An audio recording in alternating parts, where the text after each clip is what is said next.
अगर आपने अभी तक मेरे यूट्यूब चैनल को सब्सक्राइब नहीं किया है तो प्लीज़ मेरे यूट्यूब चैनल को सब्सक्राइब जरूर करें और बेल आइकन को प्रेस करना बिल्कुल ना भूलें।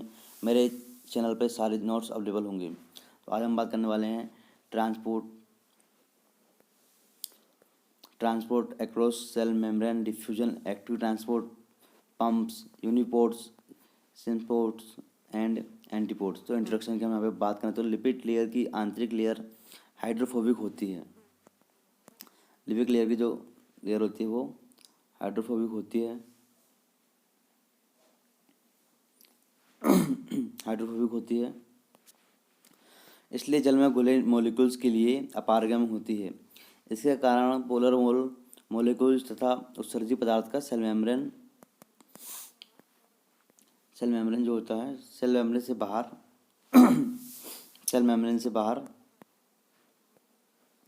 जाने या अंदर आने के लिए कुछ विशिष्ट पद्धतियां विकसित हुई हैं, जिनके द्वारा सेल द्रव में विशिष्ट आयनों की सांद्रता को नियंत्रित किया जाता है। इन विशिष्ट आयनों की को सेल को अंदर तथा बाहर करने में ट्रांसमेम्ब्रेन प्रोटीन सहायक होते हैं।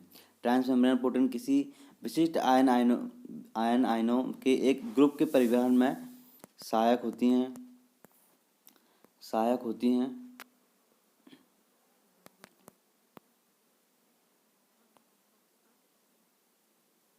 सहायक होती हैं सेल मेम्ब्रेन से बड़े मॉलिक्यूल जैसे कि प्रोटीन के अणु भी अंदर बाहर होते रहते हैं, परंतु उनके परिवहन में कई तकनीक का प्रयोग किया होता है। लिक्विड बाइलेयर अर्थात वह स्तर जिसमें प्रोटीन मॉलिक्यूल नहीं है, उससे भी कुछ मॉलिक्यूल पारगम्य होते हैं, परंतु यह मॉलिक्यूल्स की कंसंट्रेशन ग्रेडियंट के आधार पर होता है। कंसंट्रेशन ग्रेडियंट के आधार पर होता है। यह पारगम्यता मॉलिक्यूल्स के साइज तथा वसा में घुलनशील पर भी निर्भर करती है, अर्थात स्मॉल मॉलिक्यूल्स तथा वसा में अधिक घुलनशील एवं अधिक हाइड्रोफोबिक मॉलिक्यूल अधिक तेजी से इससे पारगम्य होते हैं।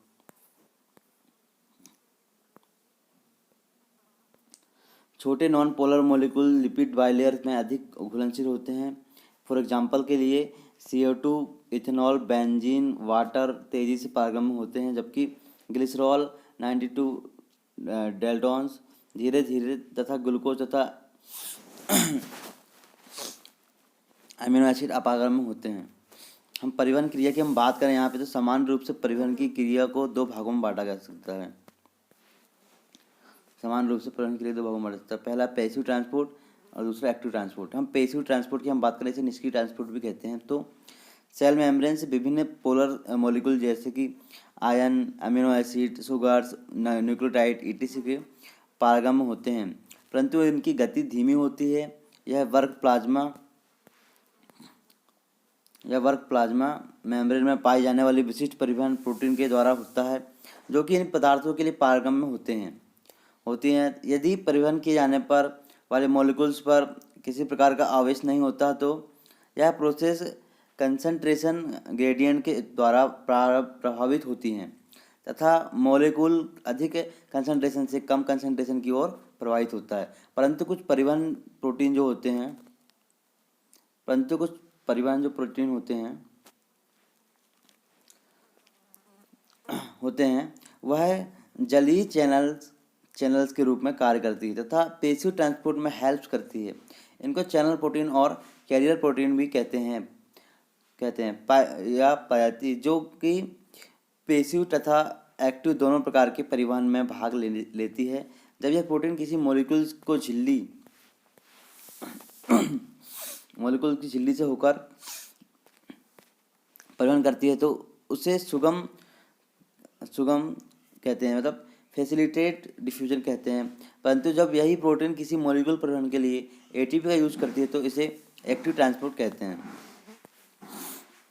यहाँ पे हम डायग्राम की हम बात करें तो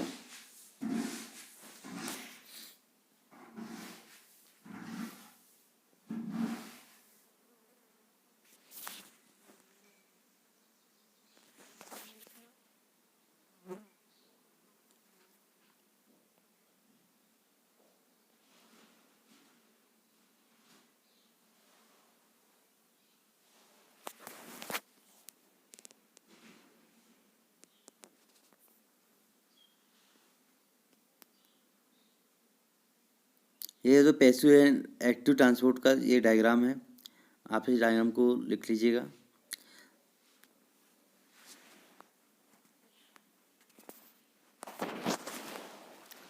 ये आप देख सकते हैं यहाँ पे इंट्रांसपोर्टेड मॉलिक्यूल से ये ट्रांसपोर्टेड मॉलिक्यूल से यहाँ पे ये कैरियर प्रोटीन होते हैं दोस्तों। यहाँ पे एक्स्ट्रा सेलुलर स्पोर्स है, ये लिपिड बाइलेयर है, ये बाइलेयर की लिपिड है।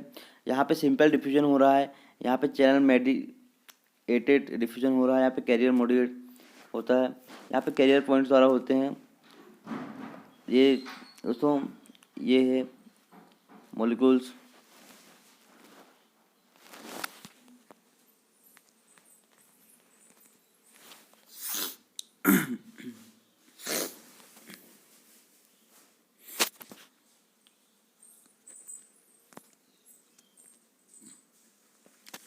तो हम यहाँ पे बात करें अब uniport, symport and antiports. Uniport, symport and antiport. तो वाहक कैरियर प्रोटीन जब किसी एक पदार्थ को प्लाज्मा मेम्ब्रेन की एक ओर से दूसरी ओर ले जाती है दूसरी ओर ले जाती है तो उसे यूनिपोर्ट कहते हैं। तो उसे यूनिपोर्ट कहते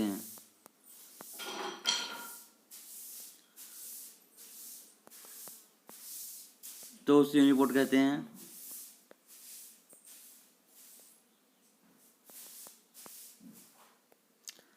कभी कभी इस क्रिया में एक पदार्थ का परिगमन दूसरे पदार्थ के परिगमन से जुड़ जाता है, अर्थात प्रथम पदार्थ के साथ द्वितीय पदार्थ या तो उसी दिशा में या उसके विपरीत दिशा में परिगमन करता है। यदि दोनों पदार्थ एक ही दिशा में परिगमन करते हैं तो उसे सिम्पोर्ट कहते हैं, और यदि विपरीत दिशा में होता है तो उसे एंटीपोर्ट कहते हैं। इन दोनों क्रियाओं को युग्मित परिवहन कहते हैं। यहाँ पे ये दोस्तों यूनिपोर्ट और सिम्पोर्ट का ये डायग्राम है दोस्तों, यहाँ पे आप देख सकते हैं एंटीपोर्ट मॉलिक्यूल्स का।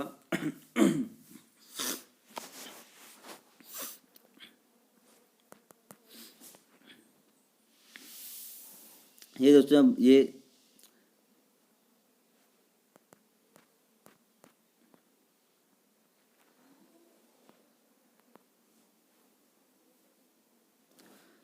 लिपिड बाइलेयर है।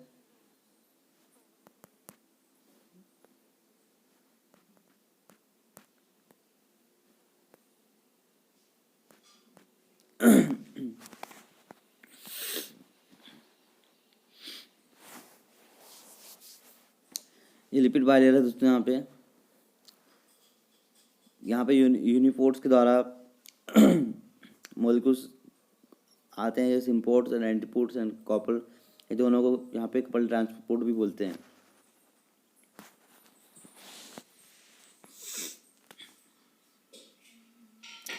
यहाँ पे हम एक्टिव ट्रांसपोर्ट की बात करें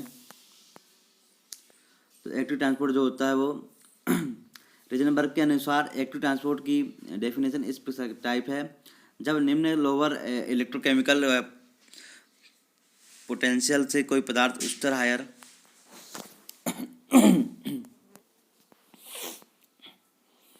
इलेक्ट्रोकेमिकल पोटेंशियल की ओर ट्रांसपोर्ट करता है तो उस ट्रांसपोर्ट को हम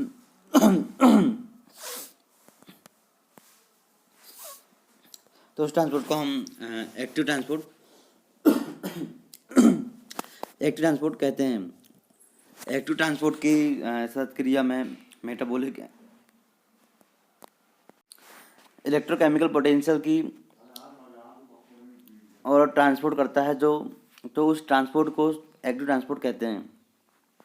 एक्टिव ट्रांसपोर्ट की सतत क्रिया में मेटाबॉलिक एनर्जी की नीड्स होती है।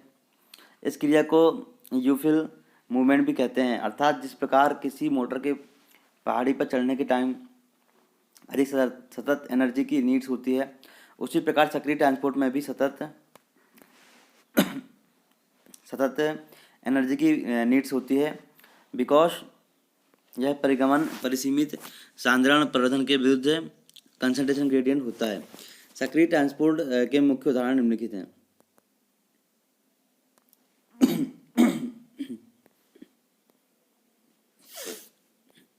यहाँ पे आप देख सकते हैं पहला सोडियम पोटेशियम पंप और आयन पंप।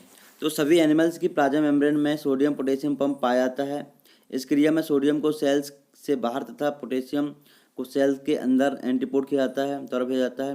पोटेशियम सांद्रता के विपरीत अगेंस्ट द कंसंट्रेशन ग्रेडियंट तथा सोडियम इलेक्ट्रिकल ग्रेडियंट के विपरीत जाता है। पंप सेल्स के अंदर सोडियम तथा पोटेशियम की सांद्रता को बनाए रखने में सीमित नहीं रहता है। यह ग्लूकोज तथा एमिनो एसिड के ट्रांसपोर्ट में भी सहायक होता है। सोडियम पोटेशियम पंप को समझने में एटीपेज एंजाइम की खोज ने बड़ा योगदान दिया है। यह एंजाइम एटीपी को एडीपी तथा फॉस्फेट में तोड़कर एनर्जी प्रदान करता है। इस प्रक्रिया में यह निष्कर्ष निकाले गए हैं।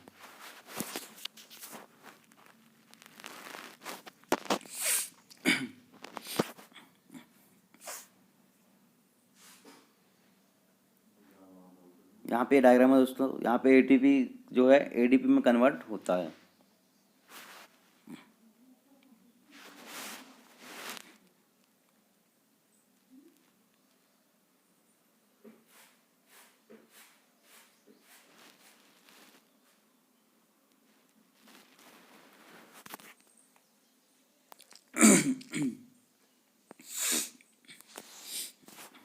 सोडियम तथा पोटेशियम का ट्रांसपोर्ट एटीपी के हाइड्रोलिसिस के उत्पन्न ऊर्जा की हेल्प से होता है। आयंस का ट्रांसपोर्ट तथा एटीपी हाइड्रोलिसिस तभी होता है जब सोडियम प्लस तथा एटीपी सेल के अंदर तथा पोटेशियम प्लस बाहर पाया जाता है। और यहाँ पे जो दोस्तों क्योबिन अवरोधक का कार्य तभी करती है जब वह सेल्स के बाहर होती है तथा पोटेशियम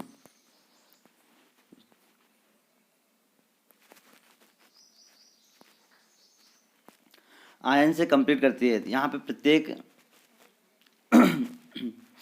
प्रत्येक मॉलिक्यूल के टूटने पर प्राप्त एनर्जी से 3 सोडियम प्लस आयन अंदर जाते हैं तथा 2 पोटेशियम आयन बाहर आते हैं।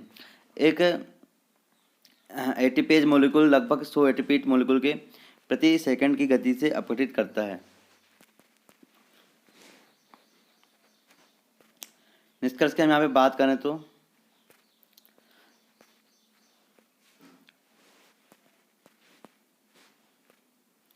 प्लाज्मा मेम्ब्रेन की आंतरिक स्तर में जल में घुले मॉलिक्यूल्स के लिए अपारगम्य होती है। पोलर मॉलिक्यूल तथा विशिष्ट आयंस को सेल के अंदर तथा बाहर जाने के लिए ट्रांसमेम्ब्रेन प्रोटीन तथा कुछ अन्य विधियां सहायक होती हैं। परिवहन की क्रिया सामान्य रूप से निष्क्रिय तथा सक्रिय 2 प्रकार की होती है। यह ट्रांसपोर्ट के लिए जाने वाले मॉलिक्यूल्स पर कोई आवेश नहीं है। तो यह ट्रांसपोर्ट जो होता है कंसंट्रेशन ग्रेडियंट के आधार पर होता है। कुछ प्रोटीन जलीय वाहिका के रूप में वर्ग कर पेसिव ट्रांसपोर्ट परिवहन करते हैं। कुछ वाहक प्रोटीन एक्टिव एंड पेसिव दोनों प्रकार के ट्रांसपोर्ट में भाग लेते हैं। यूनिपोर्ट, सिम्पोर्ट एंड एंटीपोर्ट्स वह क्रियाएं हैं जिनको युग्मित ट्रांसपोर्ट के अंदर रखते हैं। जबकि एक्टिव परिवहन में एनर्जी की नीड होती है। इसमें सोडियम तथा पोटेशियम क्या ट्रांसपोर्ट आता है, जिसमें एटीपेज एंजाइम एटीपी को तोड़कर ट्रांसपोर्ट के लिए एनर्जी देता है।